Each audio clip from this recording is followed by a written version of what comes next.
नमस्कार। मैं ब्रजेश कुमार मिश्र आज एक कहानी बताने जा रहा हूँ। मैं नोएडा 51 से नोएडा सेक्टर 262 के लिए बैठा 62 और जिस ऑटो में बैठा उस ऑटो में एक लड़की भी बैठी थी। उसके साथ एक लड़का भी था, शायद उसका लड़का हो। संभवतः वो लड़की शादीशुदा थी। आजकल तो लड़की शादीशुदा है कि नहीं पता भी नहीं चलता, क्योंकि मांग में सिंदूर अब शादीशुदा महिलाएं लगाना कम पसंद करती, खासकर वो महिलाएं जो ऑफिस में जाती। ये ट्रेंड देखने को मिल रहा है जो मेट्रो सिटी है। अब वो लड़कियां ही बताएंगी कि वो मांग में सिंदूर क्यों नहीं लगाना पसंद करती जब वो ऑफिस में जाती हैं। तो खैर घटना क्या घटी कि जिस ऑटो में मैं बैठा, उस ऑटो में जो लड़की बैठी थी मैंने देखा, फटी जींस था। कुछ लोग कहेंगे ये आपकी मानसिकता गलत है, वो उसका फैशन है। ठीक है, उसका फैशन है, लेकिन मैं बता देना चाहता हूँ कि वो फटी जींस वाली लड़की थी। उसके साथ एक छोटा सा बच्चा भी था। लेकिन जब वो लड़की उतरी ऑटो से तो ऑटो वाले से थोड़ा सा झिकझिक हुआ पैसे को लेकर। खैर मैंने बाद में ऑटो वालों को समझाया कि भैया, लड़कियों को आप जब कभी भी ऑटो में बैठाते हैं, लड़कों को भी, लेकिन लड़कियों को खास तौर पर, एक बार आप लड़कों से बहस कर सकते हो लेकिन लड़कियों से बहस नहीं कर सकते। और बहस करोगे तो खतरे में आ जाओगे। कौन सा आरोप लड़की लगा देगी आपके ऊपर, उसका कोई भरोसा नहीं है आज के समय में। तो बहस हुआ पैसे को लेकर। उस लड़की ने बाद में मैंने जब ऑटो वालों से पूछा भाई मामला क्या है, उस लड़की ने उनसे, उस ऑटो वाले से कहा था कि भाई, पीछे से आ रही थी वो, कि हमें 52 मेट्रो स्टेशन या फिर 52 उतरना है, 51 52। तो वो उतरी कहाँ? 62 मेट्रो स्टेशन के पास। तो वो पैसा अधिक मांग रहा था, लेकिन लड़की को जो देना था वो देकर चल दी। भाई साहब बोले कि ऐसा नहीं करना चाहिए, थोड़ा सा हुआ, लेकिन कर भी क्या सकते थे, लड़की ठहरी, जबरदस्ती तो कर नहीं सकती। कुछ बोलते तो ऊपर से आरोप हो सकता है, छेड़खानी का भी आरोप लग जाता।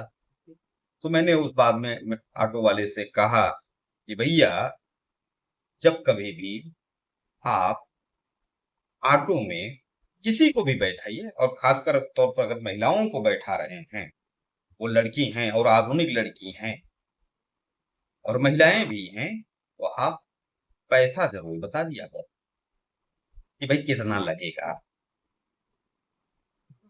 बाद में मैंने उससे पूछा मामला क्या है, तो उस ऑटो वाले ने कहा कि इन्होंने कहा था मुझसे कि 52 उतरना है और 62 पर उतरी। तो मैं उस पर दो दो कंक्लूजन मैंने उस पर निकाले। एक कंक्लूजन ये निकला कि भाई, हमने देखा है अक्सर ऑटो में जब बैठता हूँ, ई रिक्शा में बैठता हूँ, तो जो लड़कियां हैं महिलाएं हैं, उनको पैसा देना होता है। ऑटो वाला रिक्शा वाला चाहे जो कहे, उनको जो देना है वो देकर जाएंगी, और आप कुछ कर नहीं पाओगे। जो मैंने देखा है वो मैं बता रहा हूँ। कुछ अच्छी भी होती हैं और कुछ मामला जो देखने को मिलता है वो मैं बता रहा हूँ। बाकी तो ऐसा थोड़ी नहीं है कि सारी महिलाएं इसी प्रकार से होती हैं। कुछ लोग हो सकता है कह सकते हैं कि आप सारी महिला समाज को गलत बोल रहे हो। नहीं नहीं, मैं सारी महिला समाज को गलत नहीं बोल रहा हूँ।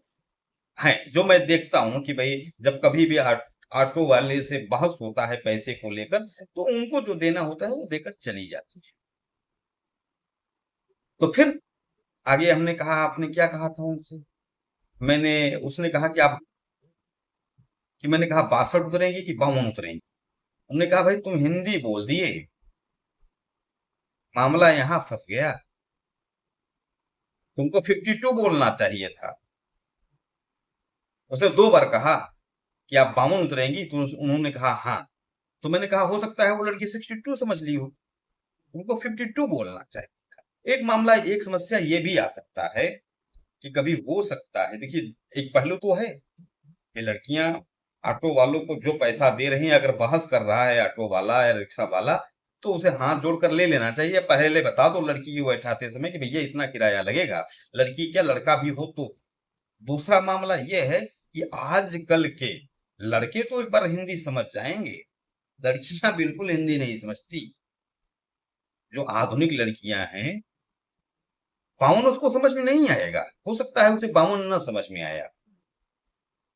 तो ये भी एक विषय है कि हो सकता है उस लड़की को 52 न समझ में आया, जो इस देश के लिए, इस राष्ट्र के लिए शर्मिंदगी का विषय होगा, क्योंकि यह हिंदुस्तान है। अगर हिंदुस्तान में आपको हिंदी नहीं समझ में आ रहा है, तो आपको चुल्लू पानी में डूब मरना चाहिए। आप कोई भी हो भी, अगर आप हिंदी भाषी राज्यों में हैं, एक बार दक्षिण भारत की बात हो तो समझ में आता है कि उन्हें नहीं समझ में आया होगा। लेकिन अगर आप हिंदी भाषी राज्यों में रह रहे हैं और आपको हिंदी नहीं समझ में आ रहा है, तो आपको चुल्लू भर पानी में डुबकी लगाना चाहिए। धन्यवाद।